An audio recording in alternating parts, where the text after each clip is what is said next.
akkor balról tiszta. Jó, akkor elől-hátul kész vagytok, hajtóművek flight módba rögzítve.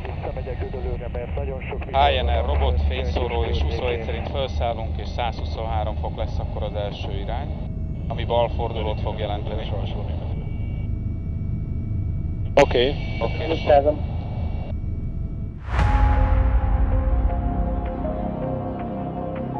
Egy légimentő pilóta napja úgy néz ki, hogy beérkezik a bázisra, ügyeletkezdés előtt 30 perccel, átnézi a helikoptert, átnézi a környező légtereket, megnézi az időjárást egész napra vonatkozóan, kitölti a dokumentációkat, és utána eligazítja a személyzetet a napi tudnivalókról. Figyeli az időjárást, a repülés előtt, illetve az ügyeletkezdés előtt, utána minden repülés előtt konkrétan kiszámolja a légijárműnek az adott napra vonatkoztatott terhelhetőségét, ami egy nagyon lényeges adat, tehát hogy akit negyediknek felveszünk a fedélzetre, tehát hogy őt fel tudjuk-e venni a fedélzetre, milyen messzire tudunk eljutni, mennyi üzemanyagunk van a fedélzeten. Tehát ezeket a kis számításokat ő egy program segítségével, tehát nem fejbe kell természetesen, egy program segítségével elvégzi, és ezt kommunikálja a személyzet felé. Helikopter rendben van, elő van készítve, repülésre alkalmas állapotban van. A légtér a körzetünkben az semmilyen korlátozást nem jelent részünkre egyelőre. A szokásos légterek működnek. Az időjárás jó idő, anticiklonális helyzet, tehát kevés felhő, viszont viszonylag erős északi szél várható, a hegyek környékén ez ugye turbulenciával fog járni. Délutáni órákra záporeső zivatar, ahogy az előző 2 napban is előfordult, számítanunk kell rá, ezt is én majd figyelni fogom. Egyébként más korlátozás nincs. A HEMS-nek az egyik legnagyobb kihívása az esethelyszíni munka. Az esethelyszín egy nem előkészített helyszín, tehát hogy mint a nevéből is adódik. Tehát először is meg kell találni az esethelyszínt.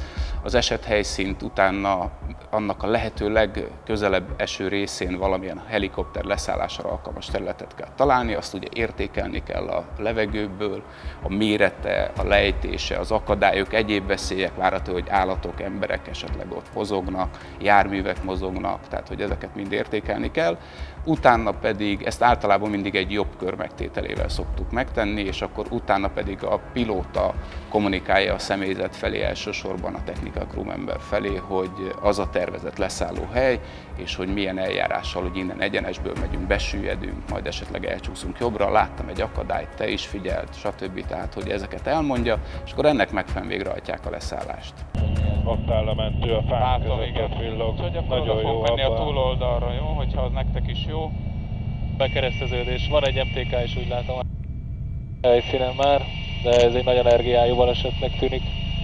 Jó. Le van vetkőztetve teljesen. Mi a leszállás helye? Ezt találjuk ki, hogy azt elzárom azt az autót, ki tudnak menni másfelé innen a GLS-esek? Hát ez most nem érdekes. Jó, akkor megyek ide, ahol nézd csak, ahogy jönnek a biciklisek, vagy akárkik, az jó nektek, azok a gyalogolnak, és az viszonylag tiszta terület, nem lesz por. Az is jó, de innen is jó, ha ide a akkor jó nektek ez is. A földre. Jó, akkor megyünk itt, egy poros lesz.